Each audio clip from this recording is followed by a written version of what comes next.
యెహోషువ గ్రంథము 20వ అధ్యాయం.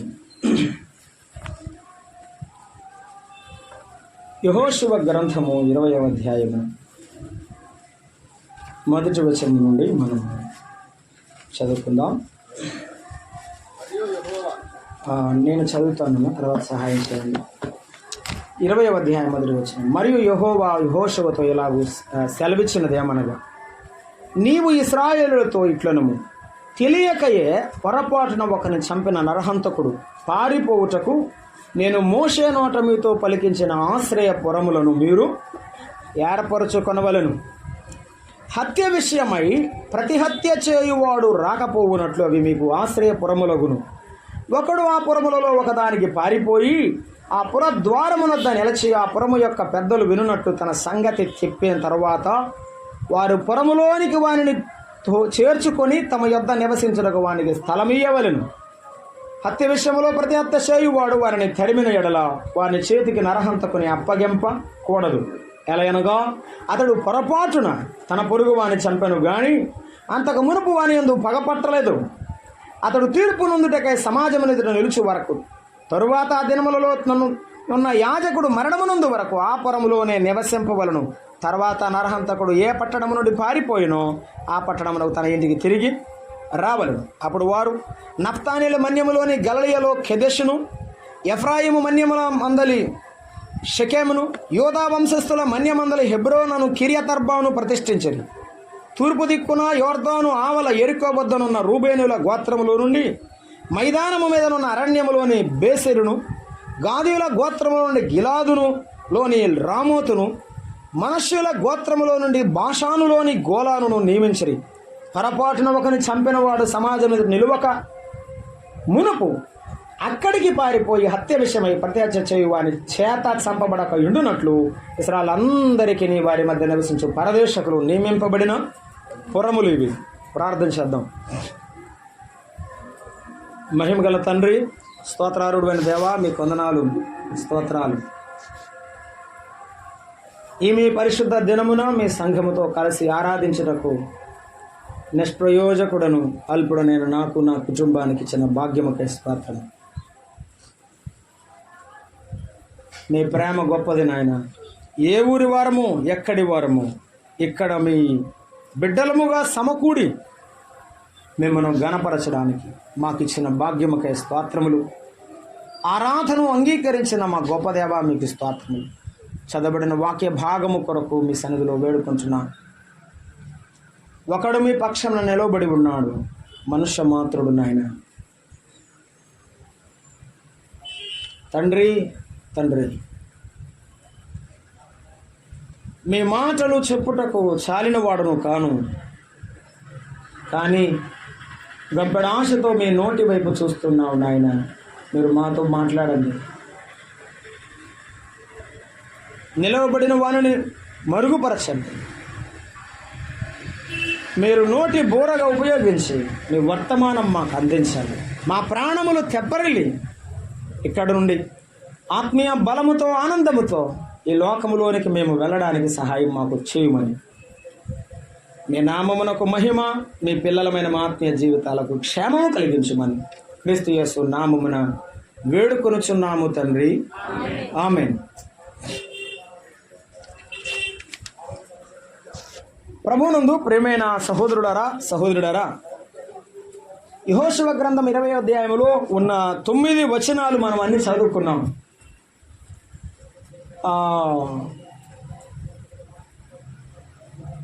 యవనస్తుల మధ్య యూత్ మీటింగ్ పెడితే ఒక వచనం నేను, ఒక వచనం వారు చాలా చదివించడం అలవాటు నాకు. ఉందో లేదో అందుకే చెప్పలేదు.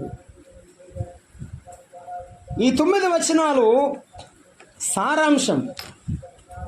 దేవుడు ఇశ్రాయేలుల మధ్య ఆశ్రయ పురములు ఉండాలని కోరుకొనుచున్నాడు. ఏముండాలని? ఆశ్రయపురాలు ఉండాలి.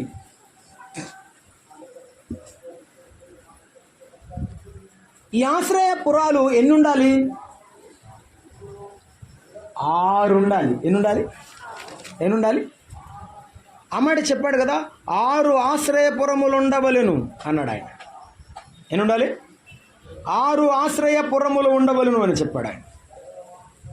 7వ వచనంలో 3 ఆశ్రయపురాలు, 8వ వచనంలో 3 ఆశ్రయపురాలు ఆయన చెప్పాడు కదా. 7వ వచనంలో ఆయన గలిలయలో కెదెషును, ఎఫ్రాయిము మన్య ప్రాంతములో షెకెము, యూదా గోత్రపు మన్యములో హెబ్రోను అనబడిన కిరియత్ అర్బా అన్నాడు. అవి 3 కూడా తూర్పు భాగాన ఉండాలి. ఆశ్రయపురాలు తూర్పు భాగాన ఉండాలి. అసలు పంచిచ్చినవి కూడా తూర్పు భాగంలో ఉన్నవి ఆ 3 గోత్రాలే. పశ్చిమమున 3 పురాలు ఉండాలి. రూబేను ప్రాంతములో బెసెరు, గాదు ప్రాంతంలో రామోత్ గిలాదు అంటారు. గిలాదు అంటే గాదు ప్రజలు నివసించే ప్రాంతం గిలాదు ప్రాంతం. ఆ గిలాదు ప్రాంతంలో ఉన్న రామోత్ అక్కడే ఉన్నది. 8వ వచనంలో రామోతు, గిలాదులోని రామోతు అన్నాడు. రామోత్ గిలాద్ అని రాస్తారు అక్కడక్కడ. మనష్షే 2 గోత్రాలుగా, మనష్షే 2 భాగాలుగా విభాగింపబడింది. బాషాను ప్రాంతంలో ఉన్న మనష్షే గోత్రం, అది అర్ధగోత్రం. మనష్షే అర్ధగోత్రం. బాషాను ప్రాంతంలో ఉన్న గోలానులో ఒక ఆశ్రయపురము ఏర్పాటు చేయమన్నాడు. ప్రభు చిత్తమైతే, ప్రభు అనుగ్రహం అయితే ఆ 6 పురాల్లో 6 అర్థాలు, 6 భావాలు మనం ధ్యానం చేద్దాం. ఈరోజు ప్రభు నాకు ఇచ్చిన తలంపు ఏమిటంటే, దేవుని యొక్క ఉద్దేశం ఆశ్రయపురములు పెట్టడంలో ఏమిటి? ఆశ్రయపురాలు ఇశ్రాయేలుల మధ్య ఉంచడంలో ఆయన ఉద్దేశం ఏమిటి? అది మనం ఆలోచన చేద్దాం. ఒక్కొక్క ఆశ్రయపురంలో ఉన్న అర్థాన్ని తర్వాత ప్రభు చిత్తమే ధ్యానం చేద్దాం. చూడండి, ఈ 6 ఆశ్రయపురాలు మనం చదువుకున్న భాగంలోనే ప్రస్తావించాడు. ఎందుకు ఏర్పాటు చేశాడో మనం చదువుకుంటున్నాం. 2వ వచనం చదువుతారా? 2వ వచనం, యెహోవా యెహోషువకు ఇలాగూ సెలవిచ్చినదేమనగా, ఇశ్రాయేలుతో ఇట్లనుము, తెలియకే పొరపాటున ఒకరు చంపిన ఎడల, ఆ మాట గుర్తుపెట్టుకుందాం, పొరపాటున ఒకరిని చంపిన ఎడల క్షమించబడుట కొరకు. పొరపాటున ఎవడైనా పొరపాటున చేస్తే ఆ పొరపాటు చేసిన పాపము క్షమించబడటానికి ఏమవసరం? ఆశ్రయపురం. ఆశ్రయపురం ఆశ్రయపురం అని చెప్పాడు. మరొక మాట అక్కడే చెప్పాడు, గమనిస్తాం మనం.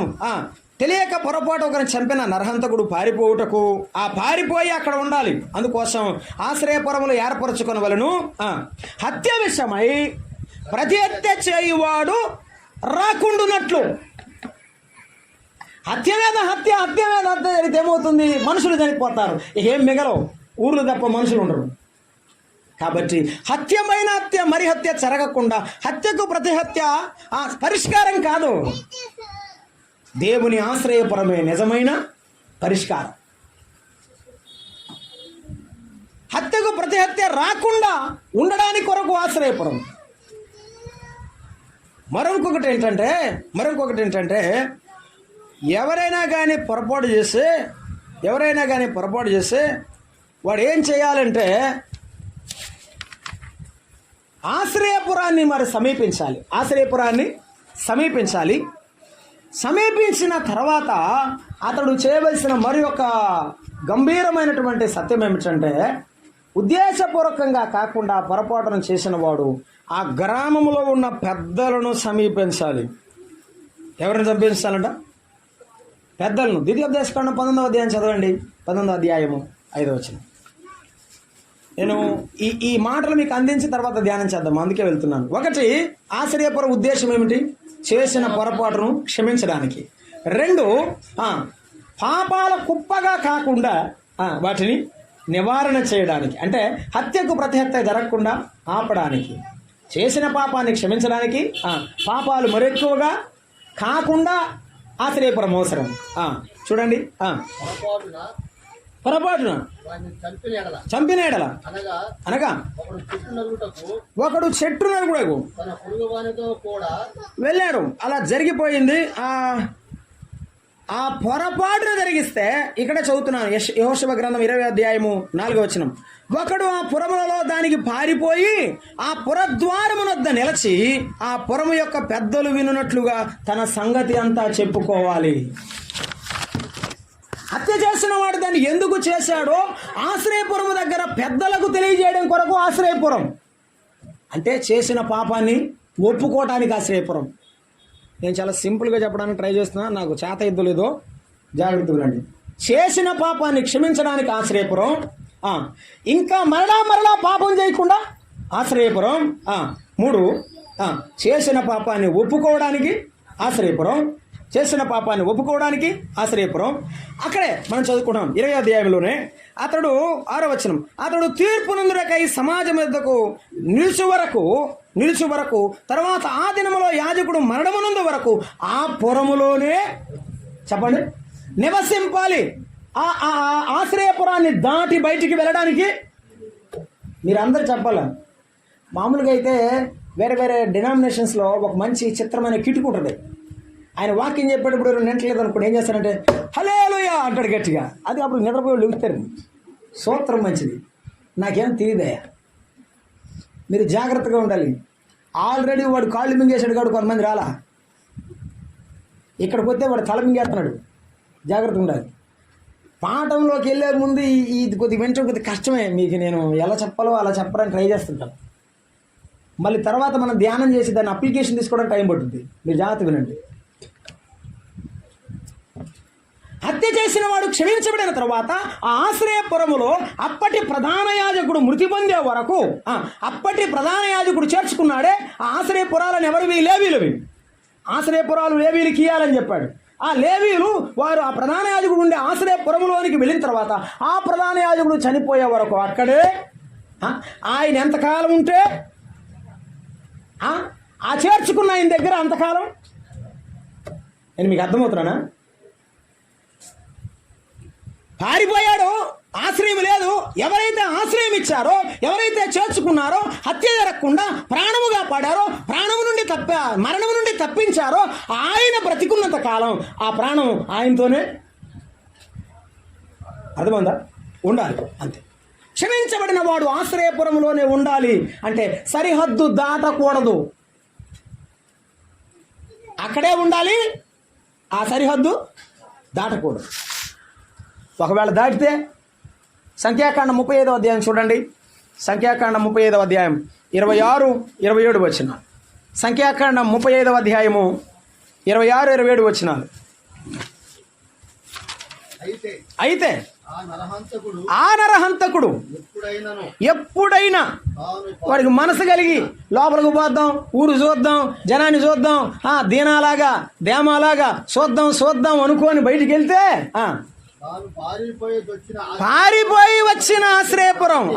ఒకప్పుడు వద్దనుకున్నాడు కదా, వాళ్ళే చంపేస్తారు, వాళ్ళే బతకనీరు, అయ్యయ్యో నాకు మనశ్శాంతి లేదు, నెమ్మది లేదు, ఈ ఊర్లో ఉండటం కంటే ఆడుంటాం మేలని పరిగెత్తుకుని వచ్చాడు కదా. ఆ పరిగెత్తుకొచ్చిన చూసి ఒకప్పుడు కీరకాయలు తిన్నాం కదా, ఇప్పుడు అదే బాగుంది కదా అని వెనక్కి వెళ్ళకూడదు. దానికోసం చెప్తున్నాడు. చెప్పు ఇప్పుడు చదువు. ఆ పారిపోయి వచ్చిన ఆశ్రయపురం యొక్క సరిహద్దు దాటి వెళ్ళినప్పుడు నరహత్య విషయంలో ప్రతి హత్య చేయువాడు ఆశ్రయపురం యొక్క సరిహద్దు వెలుపల వాని కనుగొనిన ఎడల ఆ ప్రతి నరహంతకుని చంపినను వాని మీద ప్రాణము తీసిన దోషము ఉండదు. ఎందుకంటే ప్రధాన యాజకుడు మృతునందు వరకు అతడు ఆశ్రయపురంలోనే నివసించలేదు కాబట్టి బయటికి వెళ్తే ఏమవుతాడు? చనిపోతాడు. అప్పటికే చంపడానికి రెడీగా ఉన్నాడు ఒకడు. గర్జించు సింహం ఎవడిని మింగుదనా ఎదురు చూస్తున్నాడు ఒకడు. ఈ సరిహద్దును దాటి వెళితే ఏం చేస్తాడు? చంపేస్తాడు. నేను మరలా గుర్తు చేస్తాను. ఈ ఆశ్రయపురము దేనికంటే పొరపాటు చేసిన వాడిని క్షమించడానికి. పొరపాటు చేసిన వాడిని చెప్పండి గట్టిగా చెప్పండి. పొరపాటు చేసిన వాడిని క్షమించడానికి ఈ ఆశ్రయపురము దేనికంటే పాపము మీద మరి ఒక పాపం, హత్య మీద మరి ఒక హత్య చేయకుండా ఉండడానికి. 3 ఈ ఆశ్రయపురము దేనికంటే తన పాపాన్ని ఒప్పుకోవడానికి దేవుడు ఏర్పాటు చేసిన సదుపాయం. 4 ఈ రక్షింపబడిన వాడు, ఈ ప్రాణమును కాపాడుకున్నవాడు ఇక ఆశ్రయపురములోనే ఉండాలి. ఆశ్రయపురపు సరిహద్దును దాటి వెళ్లకుండా ఉండడానికి ఆశ్రయపురాల్లో సరిహద్దులు ఏర్పాటు చేశాడు. ఒకవేళ దాడితే తన ప్రాణమునకు తానే ఉత్తరవాది. ఇప్పుడు ఆశ్రయపురాన్ని గురించి కాదు, ఇశ్రాయేలును గురించి కాదు, కెదెషు కెమహు వాళ్ళందరూ మనకు అనవసరం. ఇప్పుడు నిన్ను గూర్చి నన్ను గూర్చి మనం ఆలోచించేయాలి. ఈ ఆశ్రయపురము మన ప్రభు అయిన యేసుక్రీస్తుకు సాదృశ్యం. ఈ ఆశ్రయపురం ఎవరికి సాదృశ్యం? యేసుక్రీస్తుకు సాదృశ్యం. కొలస్సీ పత్రిక 2:17 ఇందాక చదువుకున్నాము. వాటి వస్తువులు ఛాయారూపకమైనవి. అవి ఎలా ఉన్నాయి? నీడ వంటివి. పాత నిబంధనలో ఉన్న గుడారం, పాత నిబంధనలో గుడారంలో ఉన్న వస్తువులు అవన్నీ ఎటువంటివంటే ఛాయారూపకమైనవి. 17 వచ్చిన చదవండి. కొలస్సీ 2:17 ఇవి రాబో వాటి ఛాయ. ఏది రాబోయేయి? పరలోక పట్టణం, మహిమగల రాజ్యం, మన ప్రభు అయిన యేసుక్రీస్తు యొక్క మహిమ తేజస్సు. వాటన్నిటి అది నిజం. ఇప్పుడు మందిరములో ఉన్న ఉపకరణాలన్నీ కూడా నీడ వంటివి, ఛాయారూపకమైనవి. కానీ నిజ స్వరూపము క్రీస్తులో ఉన్నది. క్రీస్తు ప్రభువులో ఉన్నది. క్రీస్తు ప్రభువులో నిజ స్వరూపం ఉన్నది. 3 వేసి కింద రాశాడు. ఏమని 3 వేసి కింద రాశాడు? శరీరము అన్నాడు. ఆయన శరీరములో ఉన్నాయి. ఆయన శరీరమైన ఆయన సంఘములో ఉన్నాయి. నిజ స్వరూపము క్రీస్తులో ఉన్నది. అలాగైతే ఈరోజు ఆశ్రయపురాల గురించి మనం వింటున్నాం. ఆశ్రయపురములు దేవుడు ఏర్పాటు చేశాడు ఆనాడు వారిని కాపాడడానికి. పరలోకపు తండ్రి తన కుమారుని మన కొరకు పంపించాడు. ఎందుకు? మనలను కాపాడడానికి. దేవుడు లోకమును ఎంతో ప్రేమించను. యోహాను సువార్త 3:16 ఏమన్నాడు? ఎంతో ప్రేమించను. ఎట్లనగా కాగా తన అద్వితీయ కుమారునిగా పుట్టిన వాందు విశ్వాసం ఉంచు ప్రతివాడు నశింపక. ఆ నరహత్య చేసిన వాడు ఆశ్రయపురములో నశించిపోతాడు, పాడైపోతాడు, మరణం అవుతాడు. కానీ ఈ లోకములో పాపము చేత అపరాధము చేత చచ్చిన మనం నశించకుండా, అగ్నిగుండానికి వెళ్లకుండా, యుగయుగాలు కాలకుండా దేవుడు తన కుమారుని నశింపక నిత్య జీవము పొందినట్లు దేవుడు ఆయనను మనకు అనుగ్రహించాను అన్నాడు. యేసు ప్రభు అనుగ్రహింపబడ్డాడు. వారికి ఆశ్రయపురం అనుగ్రహింపబడితే మనకు అనుగ్రహింపబడింది ఎవరు? ఆశ్రయపురమా? ఆశ్రయపురం కాదు, మనకు ఆశ్రయమైన వాడు. నరులను ఆశ్రయించడం కంటే యెహోవాను నమ్ముకుని మనుషుడు ధన్యుడు. నీవెవరిని ఆశ్రయిస్తున్నావో ఆలోచన చేయి. నీవెవరిని ఆశ్రయిస్తున్నావు? నీ సహాయంలో, నీ అవసరతలో, నీ కష్టంలో నీవెవరిని ఆశ్రయిస్తున్నావు?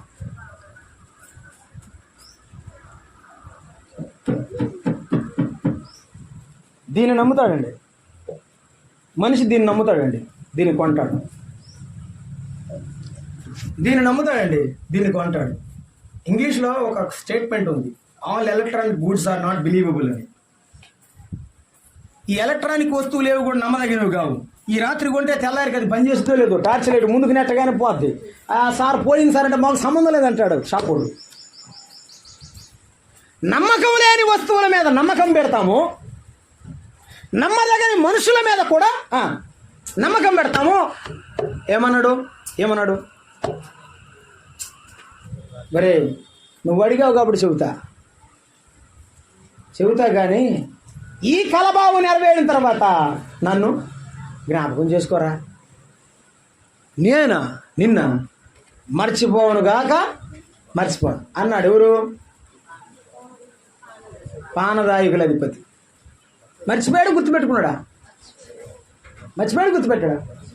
రాజుకు గిన్నె అందిస్తానే ఉన్నాడు, మళ్ళీ ఉద్యోగంలో చేరిపోయాడు, మర్చిపోయాడు అంతే. మనం ఏమంటామంటే మర్చిపోయే వాళ్ళకి చెబుతాం 10 సార్లు, నన్ను గుర్తుపెట్టుకున్నాడు. మానవులు మనం అందరమే. యేసయ్య మరువని దేవుడు, విడువని దేవుడు. తల్లి అయినా మరచునేమో కానీ నేను నిన్ను మరువని. ఈ మరువని యేసయ్య దగ్గరకు నీవు ఆయనను ఆశ్రయిస్తే చాలు. చాలా మంది చర్చీలు నిండా ఉంటున్నారు కానీ ఒక్కరు యేసుప్రభు నమ్ముకోవట్లేదండి. ఈ దినాల్లో చాలా బ్రహ్మాండం. అవసరమైతే మీటింగ్ అయిపోయిన తర్వాత ఆయన వస్తారు దగ్గర, బ్రదర్ మీరు చెప్తుంటే నిజంగా యేసయ్య చెప్పినట్టే ఉంది, కానీ వింటలేదుగా.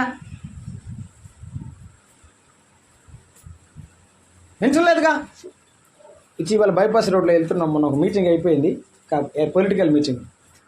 నేను అన్నాను, పెద్ద ఆయన ఏం చెప్పాడు? చంద్రబాబు నాయుడు గారు వచ్చారు కదా అన్నాను. భలే చెప్పాడయ్యా అన్నాడు. ఏం చెప్పాడు పెద్ద ఆయన అంటే, భలే చెప్పాడు అంటున్నాడు. నేను అడిగింది ఏంటి? ఏం చెప్పాడో చెప్పమని. భలే చెప్పాడా, బాగా చెప్పాడా, బాగా చెప్పలేదా కాదు. ఆయన ఏం వినలేదు కాబట్టి భలే చెప్పాడు అనుకుంటే వెళ్ళిపోయాడు అంతే. ఇంకా నాకేం చెప్పలేదు ఆయన. ఎక్కువ మంది అలానే ఉన్నారు. మనము దేనిని స్వీకరించాలో, దేనిని దాన్ని అనుమతించాలో మన జీవితంలో దాన్ని అనుమతించడం లేదు. ఆశ్రయపురాలు దేవుడు ఏర్పాటు చేశాడు. యేసుక్రీస్తు ప్రభువారిని పరలోకపు తండ్రి మన కొరకు ఏర్పాటు చేశాడు. ఎందుకోసం? వారు పొరపాటును చేస్తే వారిని క్షమించడానికి, చెప్పండి, ఆశ్రయపురాన్ని దేవుడు ఇచ్చాడు. పొరపాటును చేస్తే ఆశ్రయపురం ఇచ్చాడు. పొరపాటును చేశాడు. ఇందాక మనం చదువుకున్న ద్వితీయోపదేశకాండం 19వ అధ్యాయం 5వ వచనంలో ఒకడు పొరపాటును అన్నాడు. పొరపాటునంటే ఉద్దేశపూర్వకంగా కాదని, మనసులో అనుకోకుండా జరిగింది. ఇప్పుడు చదువుతారా 19:5. ఉద్దేశపూర్వకంగా పొరపాటునంటే ఏంటో చెప్తున్నాడు అక్కడ. పొరపాటున వాణ్ణి చంపినేడలా. అనగా అంటే చెప్తున్నాడు. అనగా ఏంటి పొరపాటు అంటే? ఒకడు చెట్టు నరకడానికి పోయాడు. అడవికి పోయి చెట్లు నరుకుటకు తన చేతితో గొడ్డలి ఒక వేటు వేశాడట. గొడ్డలి పిడి ఊడి వానికి పొరుగువానికి తగిలింది. పొరుగువాడు చనిపోయాడు. ఇప్పుడు ఏమి చేయాలి? కింద రాశాడు బైబిల్లో ఏమనంటే, ఒక నిర్దోషి ప్రాణమును తీయకూడదు. ఒక నిర్దోషి ప్రాణం తీయకూడదు. నిర్దోషిని కాపాడాలి. ఏమీ ఎరగకుండా, అదే మాయలో, అదే భ్రమలో తెలియకుండా పడిపోయిన వారిని కాపాడాలి. అది దేవుని ఉద్దేశం. ఈ గొడ్డలి ఊడిపోయింది. ఎలీషా శిష్యులు కూడా చెట్లు నరుకుదాం, మ్రాను నరుకుదాం అయ్యా అని చెప్పి వారు ఏం చేశారు? రాజుల 2వ గ్రంథంలో 4వ అధ్యాయంలో వారు చెట్లు నరకడానికి వెళ్ళారు. ఒకడు అరువు తెచ్చుకున్న గొడ్డలట్టది. వాడు నరుకుతూ ఉండగా ఏమైంది? అయ్యా, నా గొడ్డలు కాదు అది. ఎవరిదా గొడ్డలి? అరువు తెచ్చుకున్న గొడ్డలి కాబట్టి వాని గొడ్డలు వానికి ఇవ్వాలి. ఇప్పుడు ఏం చేయాలయ్యా అన్నారు. మీదేనా గొడ్డలి? మీ దగ్గర ఉంది? ఎవరైనా తెచ్చారా? మీదేనా? మీ బైబిల్ మీదేనా? ఎవరైనా తెచ్చారా? తేలేదుగా. కొంతమంది అన్న ఒక పాట పాడంటే ఒక ఆయన మీటింగ్లో బాయ్ పాట పుస్తకం ఇచ్చి అన్నాడు. పాటల పుస్తకం తెచ్చుకోలేదు. మరి పాట పాడేవాడు పాటల పుస్తకం తెచ్చుకోవాలి కదా. బైబిల్ చదివాడు బైబిల్ తెచ్చుకోవాలి కదా. సరే, బైబిల్ పాటల పుస్తకం తెచ్చుకోలేదేమో అనుకుని ఇచ్చాం. ఇచ్చిన తర్వాత ఆయనకు కావాల్సిన పాట దాంట్లో లేదు. పాట సగం పాడినాక పాట గుర్తు లేకపోతే నాన్న అంటున్నాడు. ఇది మనుషులు పడాయి. అది ఎందుకబ్బా మనకు వచ్చింది పడుకుంటూ పోవాలా?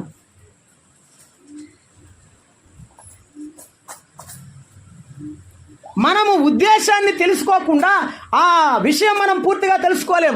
ఉద్దేశపూర్వకంగా కాకుండా పొరపాటున జరిగింది. ఆయన గొడ్డలు ఊడిపోయింది, పడిపోయింది, కోల్పోయాడు. కోల్పోవడం కాదు, మాట తెచ్చుకున్నాడు. నెత్తి మీద ఒక నింద తెచ్చుకున్నాడు.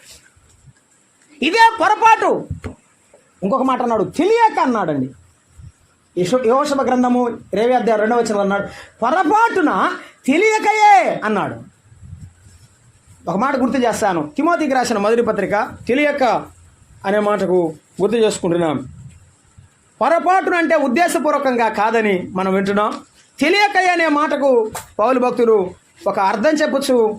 తన జీవితంలో ఉన్న సత్యాన్ని ఒకసారి గుర్తు చేస్తున్నాడు. తిమోతి రాసిన మొదటి పత్రిక 1వ అధ్యాయము 12-13 వచనాలు మనం చదువుకున్నాం. 12వ వచనం, ఈ పూర్వము దోషకుడను హింసకుడను హానికరుడను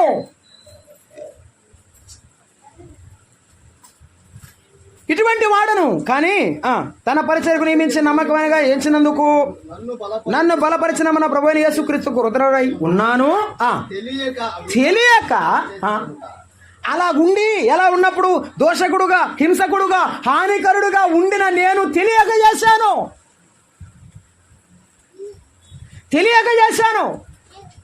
అపోస్తల కార్యముల గ్రంథం 22వ అధ్యాయం చదువుతుంటే, సౌలా సౌలా అని దేవుడు ఆ మిట్ట మధ్యాహ్నం కేక వేస్తాడు. ఆ కేకలో నుండి పుట్టిన వెలుగులో ఆ రహదారి మీద అలాగే సౌలు పడిపోయాడు. సౌలు గుర్తు చేసుకుంటున్నాడు దేవుని కృపను. నేను పూర్వము దూషకుడను.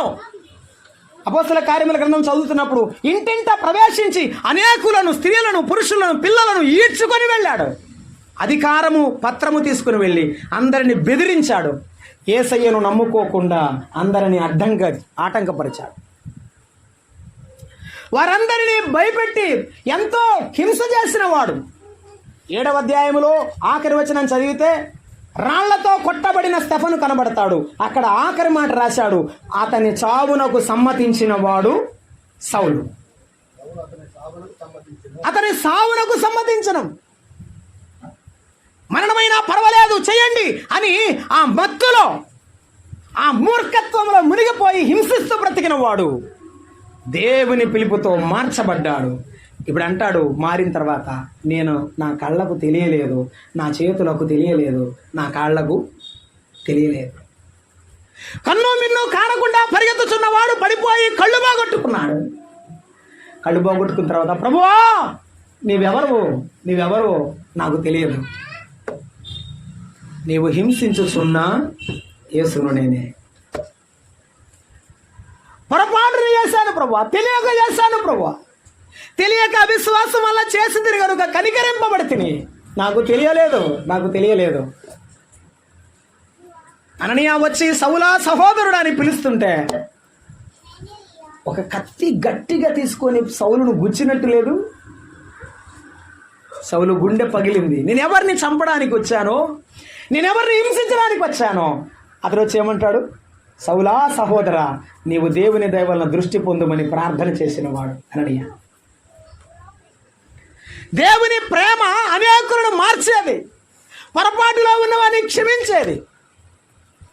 నేను ఈ పొరపాటు చేశాను, నేనేం చేయాలి ప్రభువా, నేనేం చేయాలి, ఎలా ఉంటే నేను ఈ యొక్క బాధలన్నీ బయటపడతానని ఆలోచన చేస్తున్నావా? ప్రభు పాదాలను ఆశ్రయించు. ప్రభు నీకు సహాయం చేస్తాడు. మరొక సందర్భాన్ని గుర్తు చేస్తాను. రాజుల గ్రంథంలో దావీదు మరణావస్థకు చేరి ఉన్నాడు. తన మరణము తర్వాత తన కుమారుడైన సొలొమోను రాజుగా అవ్వాలని దేవుని చిత్తమది. రాజుల మొదటి గ్రంథం 1వ అధ్యాయం. కానీ అదోనియా 4వ కుమారుడు, సొలొమోను 6వ కుమారుడు. హెబ్రోను అనే ప్రాంతంలో దావీదుకు 6 కుమారులు పుట్టారు. కడసారి వాడు సొలొమోను, 4వ వాడు అదోనియా. 4వ వాడు అన్నాడు, నేను పెద్దవాడిని కదా, నేను రాజునవ్వాలి, నా తమ్ముడిని ఎందుకు రాజును చేస్తారు మీరు అని చెప్పాడు. కానీ దేవుడు కోరుకున్నది సొలొమోను, అదోనియాను కాదు. అదోనియా తండ్రికి వ్యతిరేకముగా కొంతమంది సమూహాన్ని తీసుకొని రాజుకు వ్యతిరేకంగా ఒక రాజ్యము ఏలాలని పట్టాభిషేకం కొరకై అంతా సన్నాహం చేసుకొని వెళుతున్నాడు. ఈ మధ్యలో ఏం జరిగిందంటే, దేవుడు నాతాను ప్రవక్త ద్వారా సొలొమోను యొక్క అంగీకారముతో, దావీదు యొక్క అంగీకారంతో సొలొమోను పట్టాభిషేకం చేయబడ్డాడు. సొలొమోను రాజయ్యాడు. సొలొమోను ఏమయ్యాడు? రాజయ్యాడు. ఇప్పుడు ఈ విషయం అదోనియా ఇట్లా కొంతమందిని గ్రూప్ చేసుకున్నాడు, వెళ్తున్నాడు అనే విషయం దావీదుకు తెలిసింది, సొలొమోనుకు కూడా తెలిసింది. సొలొమోను ఏమన్నాడు, నానా తండ్రి గారు, మరి ఏమిటి విషయం, పరిష్కారం ఏంటి అన్నాడు. ఈ పరిష్కారం ఏమిటి అనుకున్నప్పుడు అదోనియా వైపు ఆలోచన చేస్తుండగా అతడికి కూడా తెలిసిపోయింది సొలొమోను రాజు అయ్యాడని. ఇప్పుడు ఏం చేశాడో చూద్దాం. రాజుల మొదటి గ్రంథము 1వ అధ్యాయాన్ని చూడండి. 50-51 వచనం చదువుకుంటున్నాం. అదోనియా పిలిచిన వారు భయపడి లేచి తమ తమ ఇండ్లకు వెళ్ళి పారిపోయారు. ఎందుకని? సొలొమోను రాజయ్యాడు కాబట్టి. 50 వచనం. అదోనియా సొలొమోనుకు భయపడి లేచి బయలుదేరి బలిపీఠము కొమ్ములను పట్టుకొనెను. అదోనియా రాజైన సొలొమోనుకు భయపడి బలిపీఠము కొమ్ములను పట్టుకొని, రాజైన సొలొమోను తన సేవకుడను కత్తి చేత చంపకుండా ఈ దినమున నాకు ప్రమాణము చేయవలనని మనవి చేయుచున్నట్లు సొలొమోనుకు సమాచారం పంపించాడు. ఎందుకని? బలిపీఠము కొమ్ములు పట్టుకున్న వాడిని క్షమించాలి. ఆశ్రయపురములో దేవుని యొక్క సన్నిధికి వచ్చిన వాడిని ఏం చేయాలి? క్షమించాలి. చేసినదేంటి? పాపం. కానీ బలిపీఠం ఏం చూపిస్తుంది? క్షమించమని చూపిస్తాడు. ఆశ్రయపురం అందుకే పెట్టాడు. వాడు పొరపాటు చేశాడు. రెండవది ఏం చేస్తున్నాడు? అదోనియా పశ్చాత్తాపడుతున్నాడు. అర్థమైంది. నన్ను క్షమించమని అడుగుతున్నాడు. కాబట్టి ఏం చేయాలి? తలకాయ ఊపరుగా క్షమించమని అడుగుతుంది కోడలు. ఏం చేయాలి? నా ప్రాణం పోయినా నిన్ను క్షమించను అనాలత్త, అంతేగా.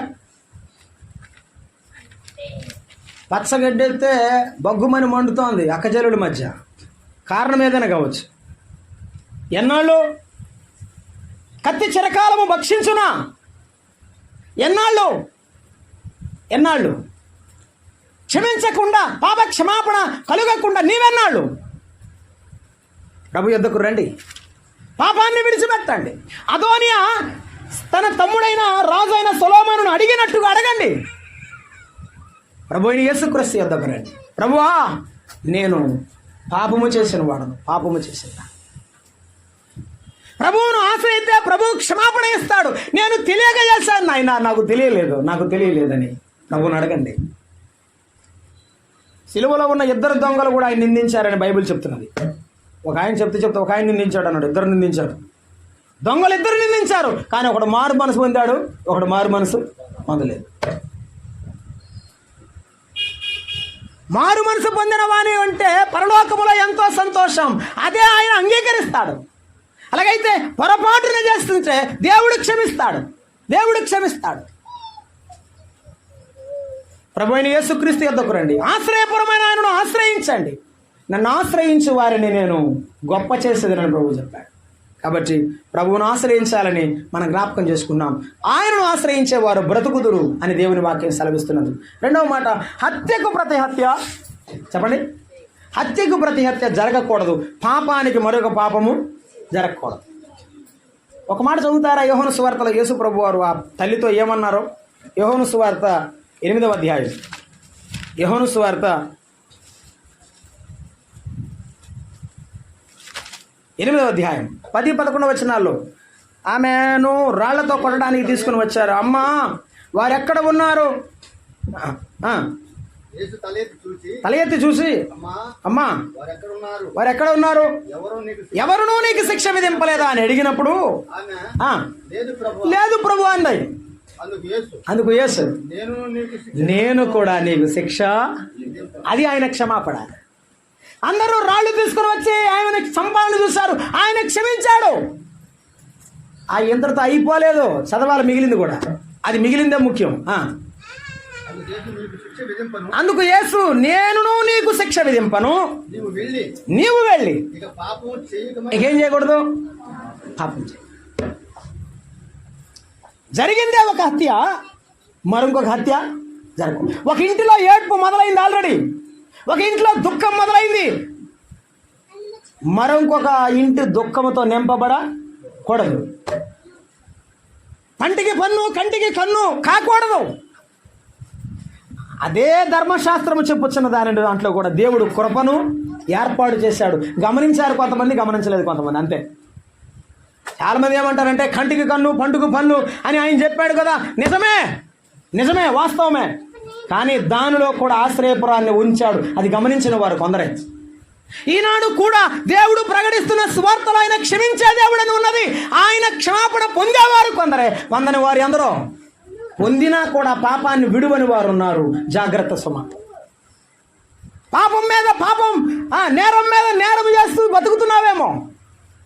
అది దేవుని చిత్తం కాదు. యోహాను మొదటి పత్రికలో రాశాడు 2వ అధ్యాయం. 2వ అధ్యాయంలో దేవుని పిల్లలకు ఆయన మాట్లాడుతూ రాసి ఉంచారు. 2వ అధ్యాయంలో మొదటి వచనం, చిన్నపిల్లలారా. చిన్నపిల్లలు అంటే యేసుప్రభువుని నమ్ముకున్న వాళ్ళే. మీరు పాపము చేయకుండుటకై, ఆ ఇశ్రాయేలు సమాజంలో ఉన్నవాడు తన అన్నదమ్ముడు పోయాడని కోపం పెంచుకొని మరొక పాపం అతడు చేయకుండా ఉండడానికి, ఈనాడు నమ్మిన నీవు, దేవుని బిడ్డవైన నీవు, ఇతరులు చూసి ఆ బాధతో, ఆ వేదనలో మరెక్కువ పాపము నీవు చేయకుండా ఉండడానికి, పాపము చేయకుండానట్లుగా నీతిమంతుడైన యేసుక్రీస్తు అను ఉత్తరవాది తండ్రి యొద్ద మనకున్నాడు అన్నాడు. ఆయనే ఉత్తరవాది, నీవు కాదు. ఆయనే మన తీర్పరి, నీవు కాదు. 2వ వచనంలో అన్నాడు, ఆయనే మన పాపములకు శాంతికరమై, 4 వేసి కింద ఏం రాశాడు, ప్రాయశ్చిత్తమై ఉన్నాడు. పాపాలకు ప్రాయచిత్తమై ఉన్నాడు. నమ్మిన బిడ్డలు పొరపాటున గొర్రె వలె జారి పడితే, గుంటలో పడితే, వేదనతో మూలుగుచూ ప్రభు వైపు చూస్తే పైకి లేపేవాడు ఆయన. 40వ కీర్తనలో దావీదు భక్తుడు అన్నాడు, నేను యెహోవా కొరకు సహనముతో ఎక్కడ జిగటగల దొంగ ఊబిలో నుండి, నాశనకరమైన గుంటలో నుండి ఆయన నన్ను పైకి, నేను పడిపోయింది గుంట, నేను పడిపోయినది బత్షెబ అనే గుంట, నేను పడిపోయినది అర్నవును కళ్ళెమనే గుంట. నా ఆలోచనలో పడిపోయాను, నా శరీరంలో పడిపోయాను, నా జీవితంలో నేను పడిపోయిన వాడును. నాది నాశనకరమైన గుంట. ఏ గుంటలో ఏ తప్పులో పడ్డావో సరి చేసుకో. సరి చేసుకొని దేవుని సన్నిధిలో సరిపడి ముందుకెళ్ళు. ఆ పాపాత్మలతో యేసయ్య చెప్పారన్నమాట, నీవు వెళ్ళి ఇక పాపము. ఆ ఇశ్రాయేలు సమాజంలో ఉన్నవారు, మిగిలిన వారు ఒకడు పొరపాటు చేస్తే 10 మంది చూసి వాని వలే చేయాలని అనుకోకూడదని యేసయ్య మిగిలిన వారికి ఒక ఆనకట్ట, ఒక ఆజ్ఞ వేస్తున్నాడు. అది ఈనాడు నీకు నాకు సరిపోయినది. చాలామంది ఏం చెప్తున్నారంటే, వాళ్ళు అట్టా ఉండి కూడా ఆరాధన చేస్తున్నారంటే, మరి నేను ఎట్టుంటే ఏమి అంటున్నారు వాళ్ళు. వానికి బుద్ధి లేదు, నీకు అంతకంటే లేదు.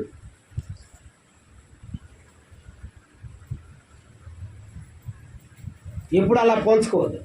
అసలు నాకు అర్థం కాక అడుగుతాను, హీనమైన వాటిని పోలిక చేసుకుంటున్నావా? ఘనమైన వాటిని పోలిక చేసుకోవాలా? ఏమండి, ఫలానా ఆయన వలే ఉండాలని అనుకుంటావు కదా. హిట్లర్ లాగా ఉండాలని ఎవడు అనుకుంటారో చెప్పండి? నీరో చక్రవర్తి లాగా క్రూరమైన రాజులాగా ఉండాలని ఎవరు అనుకుంటారు? సాతాన్ లాగా ఉండాలని ఎవరు అనుకుంటారు? ఎవరు అనుకోరు కదా. మరి ఎందుకని అటువంటి సాతాను లక్షణాలు ఇతరులో ఉండడం వల్ల పోల్చుకొని నిన్ను నువ్వు ఎందుకని తగ్గించుకుంటావు? తగ్గించుకోకూడదు. పాపము చేయాలనేటువంటి ఆలోచన నీలో రాకుండా ఉండాలి. నీవు పాపము చేయకుండా ఉండాలని చెప్తున్నాడు. ఒకవేళ పాపము చేస్తే ఎవరినిచ్చాడంట? యేసయ్య ఇచ్చాడు. ఆయనే మన పాపములకు శాంతికరమై ఉన్నాడు. అందుకే మనం అందరం కూడా ఆయనను చూసి నడిచి వెళ్ళాలి, ఆయన చూసుకుని వెళ్ళాలి. ప్రభువా, యోసేపు వంటి జీవితం నాకు దయచే. ప్రభువా, దానియేలు వంటి జీవితం నాకు దయచే. ప్రభువా, నీ వల్ల బ్రతకడానికి నాకు సహాయం చేయమన్నాడు. ఓ సహాయం చేస్తాడు. యేసు ప్రభు మనము పాపము చేయకుండా ఉండడానికి దేవుడు మనకు అనుగ్రహించిన కుమారుడు. మన పాపములు క్షమించడానికి అనుగ్రహించిన కుమారుడు యేసుక్రీస్తు. మనము పాపము చేయకుండా ఈ లోకములో బ్రతకడానికి అనుగ్రహింపబడిన కుమారుడు యేసుక్రీస్తు. 3వ మాట, మనం ఒకవేళ పొరపాటు చేస్తే ఆయన దగ్గరకు వెళ్ళి చెప్పడానికి అనుగ్రహింపబడిన కుమారుడు యేసుక్రీస్తు.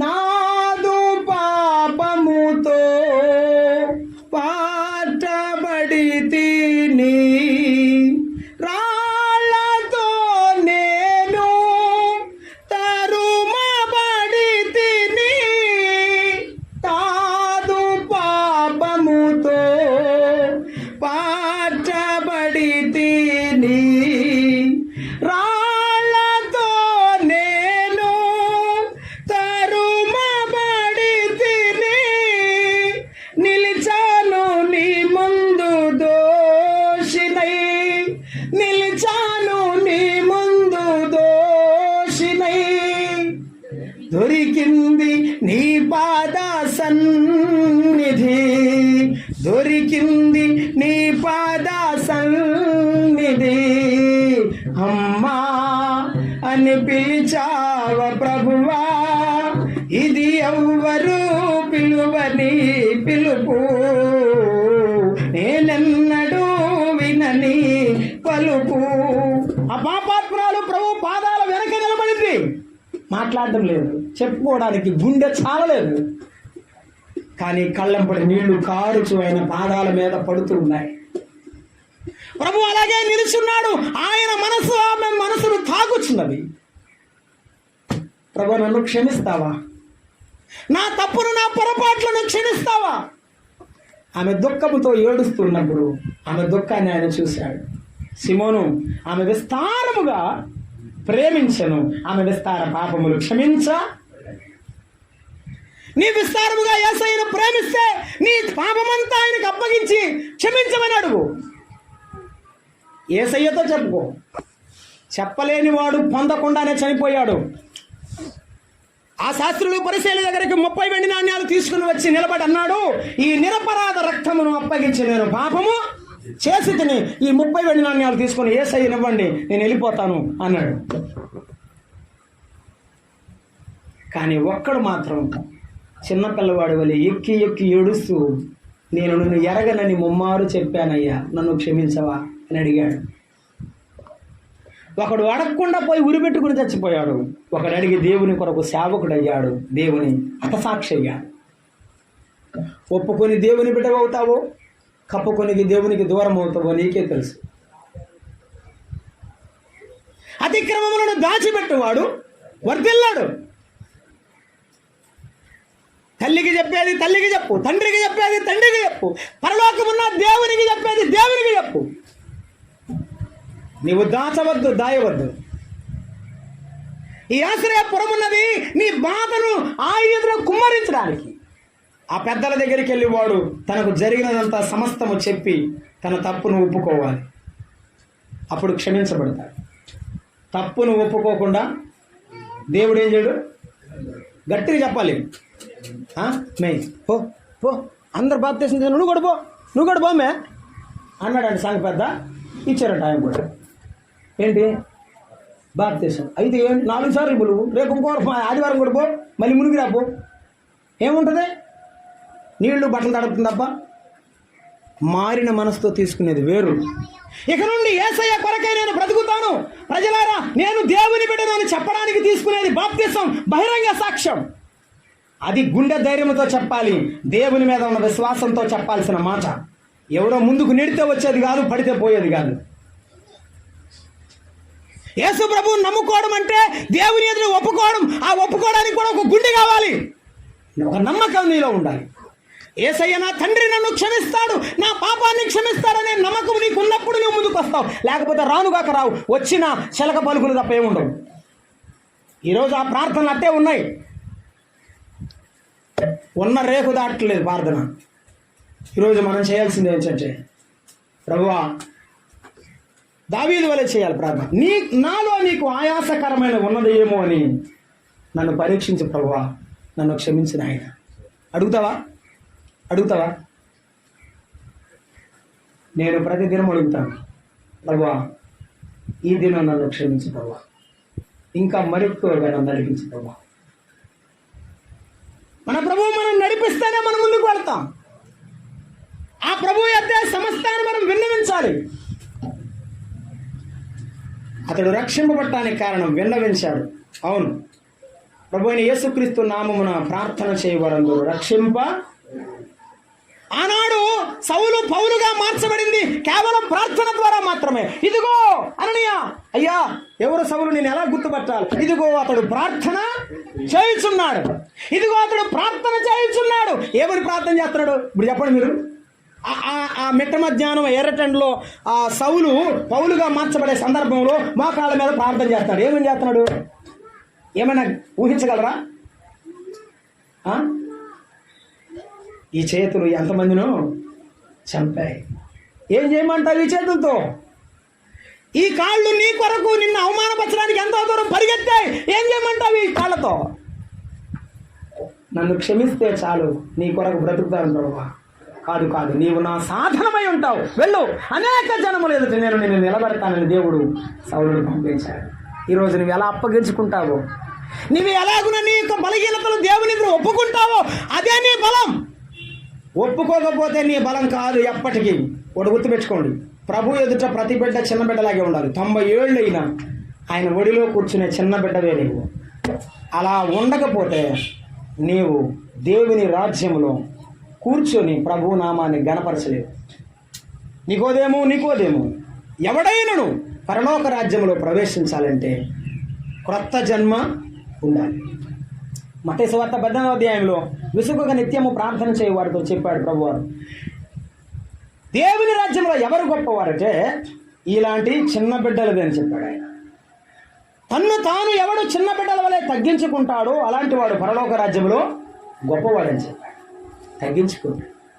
నిన్ను నీవు తగ్గించుకో, దేవుని వద్దకు రా, ఆయన వద్దకు వచ్చి నీవు బ్రతిమలాడి ఒప్పుకో. ఒకటి, క్షమాపణ ఆయన దగ్గర దొరుకుతుంది. 2, పాప విమోచన ఆయన దగ్గర దొరుకుతుంది.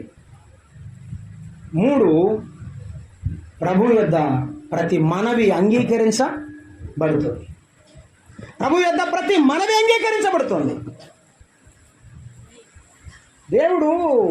దేవుడైన యెహోవా అబ్రహాము దగ్గర నుండి ఈ ప్రార్థన ఎక్స్పెక్ట్ చేసి ఉన్నాడు బహుశా. ఏ ప్రార్థన? ఇస్సాకు వలన నీ సంతానము, నేను ఇస్సాకును ఆశీర్వదిస్తానన్నాడు. కానీ అబ్రహాము ప్రభు పాదాల దగ్గరికి వెళ్ళి, ప్రభువా నాకు మరి ఒక కుమారుడు, మర్చిపోలేడు, తండ్రి కదా మర్చిపోలేడు, నాకు మరి ఒక కుమారుడు ఉన్నాడు, వాణ్ణి కూడా దీవించవా అని అడిగారు. ప్రభు ఏమన్నాడు? వానిలో నుండి 12 మంది రాజులను నేను తీసుకొని వస్తాను, నేను దీవిస్తాను. 12 మంది రాజులు వస్తేమి, ఎంతమంది వస్తే 30 మంది, మర్చిపోయేవాడికి ఎంతమంది ఏమి? దేవుని దీవెన పొంది మర్చిపోయేవానికి ఏమైతాయేమి, ఎంత ఇస్తాయేమి? తృప్తి లేదు, ఏమి ఉండదు తృప్తి. ఎంత దేవుడు దీవించినా ఏమిచ్చాడు దేవుడు, ఎంత దేవుడు సహాయం చేసినా ఏమి చేశాడు దేవుడు. ఈ మనసునేమనాలి? కృతజ్ఞతలైన మనసు అనాలి. ఈ మనసునేమనాలి? దేవుని ఏ పేరు పెడితే బాగుంటుంది?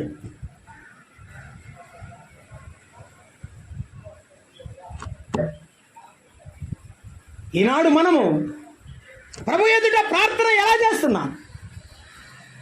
అడవగాడిన వంటి వాడని దేవుడు చెప్పి కూడా ఏమంటాడు తెలుసా?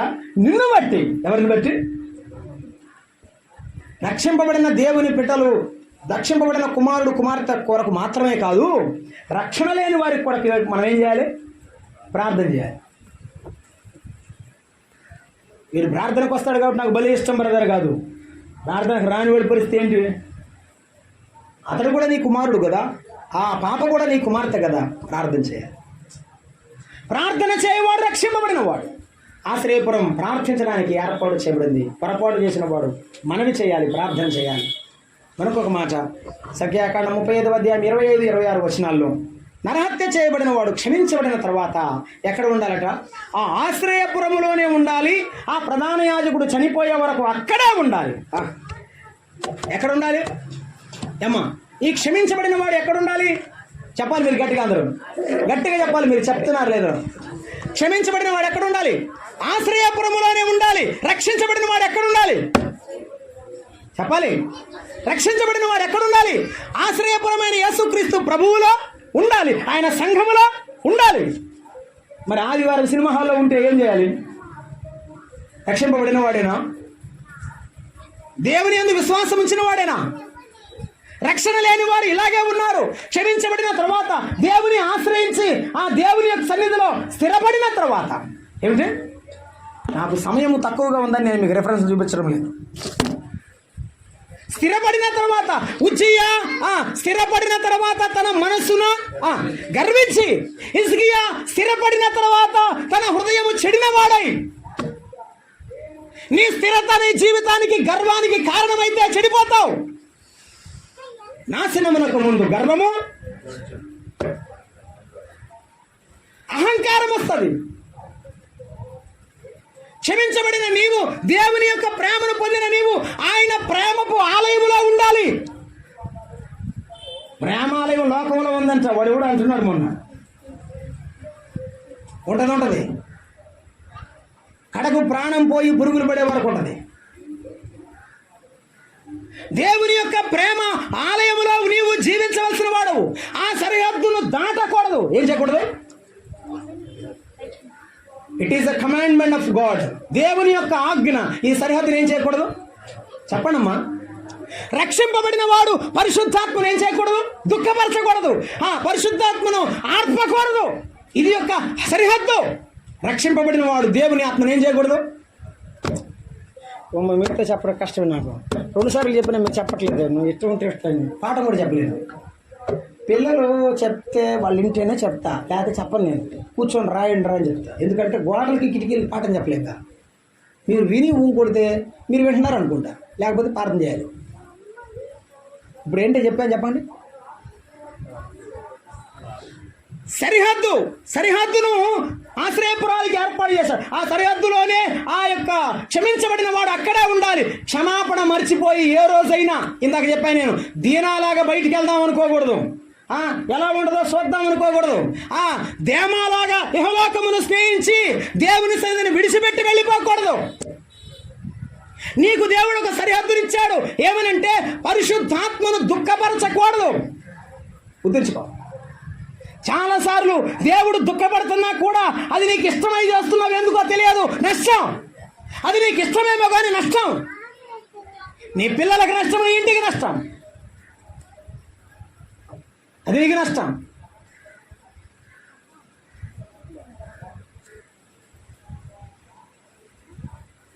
సంసోను తల్లి దగ్గరకు వచ్చాడు.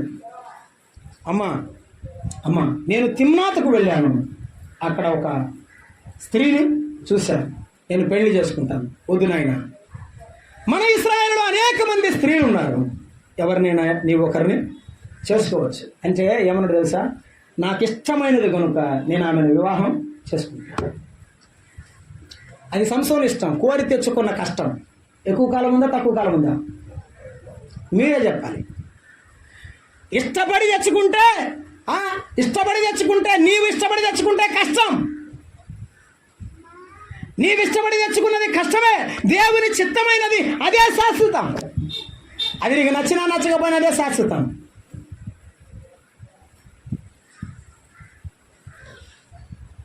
ఆ ఆశ్రయపురము సరిహద్దులో ఉండాలంతే. పరిశుద్ధాత్మను దుఃఖపరిచే ఆలోచన మనం ఎప్పుడు చేయకూడదు. ఈ చేయి పాపము చేయకుండా ఉండాలి. అది చేసేటప్పుడు నీ చేయి వణుకుతుందంటే నీ అంతరాత్మ దేవుని ఆత్మ చెప్పేది ఏంటి? వెళ్ళదు. మొదటి కీర్తన మొదటి వచనం. బైబిల్ తీయకుండా చెప్తావుగా, చెప్పు. నీ ఆలోచన ఎవరిది? ఆయనదా దుష్టుడిదా? అదే ఆయన సరిహద్దు. దుష్టుల ఆలోచన చొప్పున నడవవద్దు. పాపుల మార్గములో వాట్ ఈజ్ యువర్ ఫెలోషిప్? నీ ఆలోచన, నీ థాట్ ఏంటి? నీ ఆలోచన ఏమిటి? నీ సహవాసం ఏమిటి? నీ సహవాసం ఎవరితో? ప్రార్థన చేద్దామని పట్టుమంది. నేను కొత్తగా నమ్ముకున్న దినాల్లో చర్చిలో 10 మంది వస్తారు, కుర్రపిల్లలు. అందరూ ఏమనొస్తలే, వచ్చి కూర్చొని పాటలు ప్రాక్టీస్ చేస్తారు. సాయంత్రం ఆదివారం, రేపు ఆదివారం ఎలా పాడాలి పాట.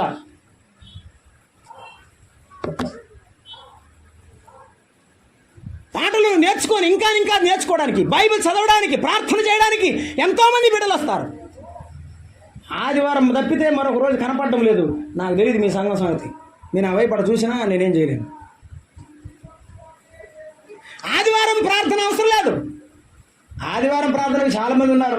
సిఎస్ఐ చర్చిలో, లూథరన్ చర్చిలో, బ్యాప్టిస్ట్ చర్చిలో జనం తెగ నిండిపోతుంటారు. అవునా కదా? కాబట్టి సహవాసం జాగ్రత్త. నీవు ఆయన పరిధిలో ఉండాలి, ఆయన సహవాసములో ఉండాలి. కొత్త నిబంధనలో అపోస్తల కార్యముల గ్రంథం 2వ అధ్యాయం 47వ వచనంలో 4 సరిహద్దులు విశ్వాసికి దేవుడిచ్చాడు. ఏ సరిహద్దులు అవి? అపోస్తల కార్యముల గ్రంథంలో అపోస్తుల బోధ ఒక సరిహద్దు. అపోస్తుల బోధే ప్రమాణం, మరొక బోధ కాదు. చాలా మంది ఇప్పుడు చెప్తున్నాడు, మా ఇంట్లో టీవీ ఉందన్న, చర్చికి రాలేదేందమ్మా అంటే టీవీ ఉందంట. ఆ టీవీలో కూడా ఎవరో ఒకరు చెప్తున్నారు. అయితే కాను చేసేది ఏముంది? పిచ్చి బియ్యం, ఎచ్చి బియ్యం, కొత్త బియ్యం, పాత బియ్యం మొత్తం కలుపుకుంటే కడుపు నొప్పి వస్తుంది. అంతే సంగతి. ఈ బైబిల్ కలిపి చెరపకుండా చెప్పగలిగితే అది ఆరోగ్యకరమైన బోధ, హితవాక్యమునకు అనుగుణ్యమైన బోధ, అపోస్తుల బోధ. ఈ అపోస్తుల బోధ కాక వేరొక బోధను తీసుకొచ్చేటువంటి అబద్ధ బోధకులు ఉన్నారు. జాగ్రత్తగా ఉండాలి. వాళ్ళ గురించి చాలా మాటలు చెప్పాడు, నేను చెప్పదలుచుకోవడం లేదు. అపోస్తుల బోధ అనే సరిహద్దులో స్థానిక సంఘములో దేవుని వాక్యం ప్రకటిస్తే అక్కడే వినాలి. మా దగ్గర పల్లెటూరులో ఒక ఆయన, ఏం బ్రదర్ ప్రార్థనకు రావడం లేదంటే, ఫలానా చోట బాగా చెప్తున్నారు బ్రదర్, అక్కడికి వెళ్తున్నాడు. ఏం చెప్తున్నాడు బాగా? నేను విన్నాను తీక్షణంగా. బైబిల్ చదువుతాడు. భార్యాభర్తల సంబంధం, అత్తాకోడ సంబంధం, అన్నదమ్ముల సంబంధం, ఆస్తి తగాదాలు, ఆఫీసులో తగాదాలు, తలా ఒక కథ చెప్తా ఉంటాడు. అది చదవటం, ఈ కథ చెప్పటం, అది చదవటం, కథ చెప్పటం. బాగుంది. అది నువ్వు సీరియల్ చూసినట్టే ఉంది. అంతకంటే గొప్పగా ఏముంది బైబిల్లో? ఎక్కడ క్రీస్తు ప్రభువుని పైకెత్తుతారో, ఎక్కడ క్రీస్తు ప్రభువుని ఘనపరుస్తారో అక్కడ దేవుని మహిమ ఉంటుంది. అది గమనించాలి. అది 100 మూరల ప్రత్యక్ష గుడారమే కదా, కాదు, అది దేవుని మహిమ నిండిన గుడారం. అపోస్తలుల బోధ అనే సరిహద్దు, 2వ సరిహద్దు అక్కడ రాయబడి ఉంది 2వ అధ్యాయంలో. నేను చదువుతున్నాను. సహవాసము, సహవాసం. నీ సహవాసమే నీ జీవితము. అర్థం అంతే. అసలు నీ సహవాసమే నీవు, అంతే. దొంగోడు దొరలతో సహవాసం చేస్తాడు, అంతేగా. అట్లా గుడ్డులు మెడకరొచ్చి చూస్తారు ఏంటమ్మా, ఏదో ఒకటి చెప్పాలి కదా. దొంగోడు సహవాసం చేస్తాడు, తాగుబోతులు సహవాసం చేస్తారు, అంతే. దేవుని నమ్మిన బిడ్డ వద్దు, వాడు పాటలు బాగా పాడతాడు, నేను బాగున్నాను, వాడికి అసూయ, నేను రాను. మరి అది ఉంది నాకు అర్థం కావట్లేదు. అందరం పాడేది ఒక ఆత్మరక్షణ పట్టాలి, అందరం ప్రకటించేది ఒక ఆత్మరక్షణ పట్టాలి. చాలు కదా. ఎవరి తలాంతును ఎవరు తీసుకోలేరు, ఎవరి తలాంతును ఎవరికి ఇవ్వలేరు. నా దగ్గర చదువు మీకు ఇవ్వడం కష్టం, నేను చచ్చిపోతే అది పోద్ది. ఇదంతే. దేవుడు ఎవరికి ఇచ్చిన ఆత్మీయ సామర్థ్య పరిమాణం వారి. మనము ఆనందించాలి. ఆహా, దేవుని కృప ఎంతగా ఇతని ద్వారా వాడబడుతున్నది అని సంతోషించాలి. ఇంకా కొంతమంది రక్షింపబడితే బాగుండు, ఇంకా సంఘం పెద్దగా అవుతే బాగుండని సంతోషపడాలి. మనము సహవాసంలో జాగ్రత్తగా ఉండాలి. యోనాతాను సహవాసం ఎవరిది? దావీదుతో సహవాసం. నేను ఒక మాట పొద్దున విన్నాను, చదివాను కూడా. సౌలు యొక్క రాజప్రాంగణంలో అందరూ కూర్చుని ఉన్నారు, మంత్రులు అందరూ కూర్చున్నారు. సౌలు యొక్క సైన్యాధ్యక్షుడు వచ్చాడు. ఎవరు సైన్యాధ్యక్షుడు? చదివే వాళ్ళకు తెలుసు, అబ్నేరు. ఎవరు? సౌలు సైన్యాధ్యక్షుడు అబ్నేరు రాగానే యోనాతాను రాజసింహాసనం రాకుమారుడు కదా, పైకి లేచి అబ్నేరును కూర్చోమన్నాడు. ఇంకో కుర్చీ తెమ్మనొచ్చుగా. దాన్ని మర్యాద అంటారు. దాన్ని ఏమంటారు? మర్యాద అంటారు. నేను రాజకుమారుణ్ణి, నా ముందు సైన్యాధ్యక్షుడు నమస్కరించాలి. మేనమామ కావచ్చులండి, పక్కన పెట్టండి. మేనమామ అయితే మేనమామ, కానీ అక్కడేంటి? సైన్యాధ్యక్షుడు రాజకుమారుడికి నమస్కరించాలి. కానీ ఏం చేశాడు ఈ రాజకుమారుడు? పైకి లేచి సింహాసనం వచ్చి కూర్చోబెట్టినాడు. ఇది దైవ లక్షణం. ఇది అత్యున్నతమైన లక్షణం. దావీదు వస్తే నిజంగా ఈ సింహాసనానికి నీవే అర్హుడవు, అరా ఇది మా నాన్నది, మా నాన్న తర్వాత నాది అనకుండా ఏమన్నాడు? ఈ సింహాసనానికి నీవే అర్హుడవు. దావీదు గుండె పగిలిపోయిందబ్బా. ఇంత ప్రేమ యోనాతానులో ఉందా? అలాగైతే యోనాతాను, నీ వంశాన్ని నేను బతికున్నంతకాలం మర్చిపోను. అది యోనాతాను చనిపోయినప్పుడు, సౌలు చనిపోయినప్పుడు దావీదు అంగలార్చి రాసిన కావ్యగీతం గొప్పది. అది చదవలేదు. అది చదివేటప్పుడు కన్నీరు తప్ప ఏం కనబడదు. వారి మధ్య ఉన్న ప్రేమ అటువంటిది. సహవాసములో ప్రేమతో నీవు బలపరచబడాలి. ఈ ప్రేమను దాటి, ఈ సహవాసాన్ని దాటి వెళ్ళకూడదు. ఏం చూశాడో దేమ నాకు తెలియదు. అదే తెసలోనికలో నుండి దేమ వచ్చాడు, అరిస్తారుకు కూడా వచ్చాడు. అరిస్తారుకు వెళ్ళలా, దేమ వెళ్ళాడు అంతే. అరిస్తారుకి వెళ్ళలా, అరిస్తారుకు వెళ్ళిపోయాడు, కానీ దేమ వెళ్ళిపోయాడు. చాలా మంది మనవుల్లో నమ్ముకుంటారు. మనవుల్లో కొంతమంది యేసు ప్రభు దగ్గర ఉంటారు, కొంతమంది వెళ్ళిపోతారు. ఇప్పుడు కొన్ని కొత్త మొహాలు కనపడుతున్నాయి. నేను వచ్చినప్పుడు అంత ముందు లేదు. పాత మొహాలు ఒకళ్ళిద్దరు కనపట్లా. అంతే దేవుని రాజ్యం అంతే. కొంతమంది వస్తూ ఉంటారు, కొంతమంది వెళ్తూ ఉంటారు. మొదటివారు కడపటివారు మొదటివారు అవుతారు. నీ స్థానం, నా స్థానం ప్రభు దగ్గర ఎక్కడ ఉందో గుర్తుపెట్టుకుందాం. దేవుని పరిధిలో, సరిహద్దులో ఉందాం. సహవాసములో సరిహద్దు. తర్వాత రొట్టె విరచుటనే సరిహద్దు. కొంతమందికి ఆ రొట్టె విరవడమే ఉండదు. మరి దేవుడు మనకిచ్చిన ఆజ్ఞ, నన్ను జ్ఞాపకం చేసుకున్నట్టు దీనిని అంతే. ఆయన చెప్పిన ఆజ్ఞ ప్రకారంగా చేయడమే. ఆయన దాటవద్దంటే చేయవద్దంతే. ఇది చెయ్యాలంటే తప్పకుండా చేయాలంటే సర్వలోకమునకు వెళ్ళండి, సర్వ సృష్టికి సువార్తను అంతే. ఆయన ఇచ్చిన ఆజ్ఞ మనుషులందరూ రక్షణను కూర్చుని అనుభవ జ్ఞానం పొందవలనని ఆయన ఆజ్ఞాపించుచున్నాడు. రక్షింపబడాలని ఆజ్ఞాపిస్తున్నాడు, అనుభవ జ్ఞానం పొందాలని. రక్షింపబడడం ముఖ్యం కాదు, జ్ఞానాన్ని, దేవుని వాక్య జ్ఞానాన్ని పొందడం కూడా ముఖ్యమే. ఆఖరి మాట, ప్రార్థన చేయుట యందు ఉండాలి. మన సరిహద్దు ఏంటి? ప్రార్థన సరిహద్దు. ప్రార్థన జరుగుతుంటే బయట సినిమా పాటలు పడుతున్నారు పిల్లలు. నేను వాక్యం చెప్తున్నా ఒక చోట, ఏమైంది వీళ్ళకి? యెహోవాను ఎరుగని తరం, యోసేపు చనిపోయిన తర్వాత యోసేపును ఎరుగని తరం, మోషేను ఎరుగని తరం, యెహోషువను ఎరుగని తరం పుట్టినప్పుడు ఇలానే జరుగుతుంది. బోడివాడ ఎక్కిపొమ్ము, బోడివాడ ఎక్కుపొమ్మని దైవజనులను ఎగతాళి చేసే తరం పుడుతుంది. ఈనాడు మన జీవితంలో మనకేమున్నది? ఆశ్రయపరమైన మన ప్రభు దగ్గరికి వచ్చినప్పుడు ఆయన అదుపు ఆజ్ఞల్లో, ఆయన మాటలలోనే బ్రతుకుతున్నామా? ఆయన మాట మీరి బ్రతుకుతున్నామా? ఆలోచించండి. మీరితే ప్రయోజనం ఏది ఉండదు. ప్రభు చెప్పాడు, ఆకాశమును భూమిని గతించును గాని నా మాటలు ఎన్నటికీ గతించవు. గతించని ఆయన మాటల పరిధిలో ఉందాం. ఒకవేళ దాటి వెళితే ఏమవుతాడు చెప్పాలి మీరు. నేను ఇందాక అదోనియానికి చదివాను కదా, కలిపిట కొమ్ములు పట్టుకున్నాడు, క్షమించాడు. ఏమవ్వాలి ఇప్పుడు? ఆడే ఉండాలి, వెళ్ళకూడదు. యోవాబుకు కూడా చెప్పాడు, ఆడే ఉండండి, వెళ్ళకూడదండి. అబ్యాతారుకు కూడా చెప్పాడు, ఆడే ఉండండి, వెళ్ళకూడదండి. ఊరిగుంటేగా ఒక చోట ఊరిగుంటేగా, ఊరిగంటే అర్థం మామలా ఏమన్నా భాష అంటే అర్థం ఏంటి? గమ్ముగా ఉండాలి కదా, దేవుడు చెప్పినట్టు చేయాలి కదా, మెదలకుండా ఉండాలి కదా. ఉండలేదు. దావీదు ఒక చిన్న పాపను తీసుకుని వచ్చారు దావీదుకు ఉపచారం చేయడానికి. బత్షెబ దగ్గరికి వెళ్ళి, అమ్మా నా తమ్ముడికి రాజ్యం ఇచ్చావు, ఇదిగో ఈ చిన్నదాన్ని నాకు ఇచ్చి పెళ్లి చేస్తే నేను పెళ్లి చేసుకుంటానన్నాడు. సరే ఆ తల్లి అంది, ఆమె కూడా పెద్ద అమాయకు తల్లి, సరేలే అయ్యా సొలొమోను తమ్ముడికి చెప్పి చదువుతానులే, చేద్దాంలే అంది. సొలొమోను దైవజ్ఞానం కలవాడు. దావీదుకి ఇచ్చినప్పుడు దావీదుకి ఇస్తే ఆమె ఏమవుతుంది? దావీదు భార్య అవుతుంది. దావీదు భార్య పట్టపురాణి, ఆమెను చేసుకున్నవాడు ఏమవుతాడు? రాజు అవుతాడు.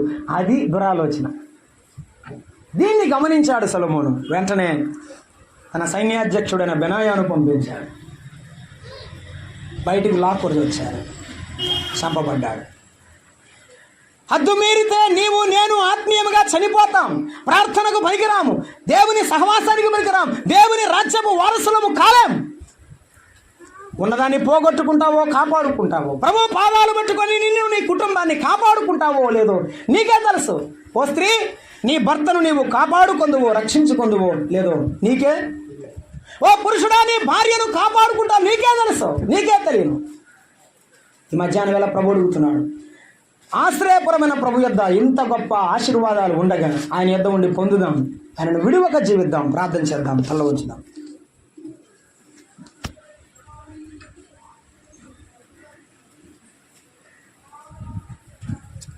అమ్మా, అయ్యా, యేసయ్య నీతో నాతో మాట్లాడుతున్నాడు.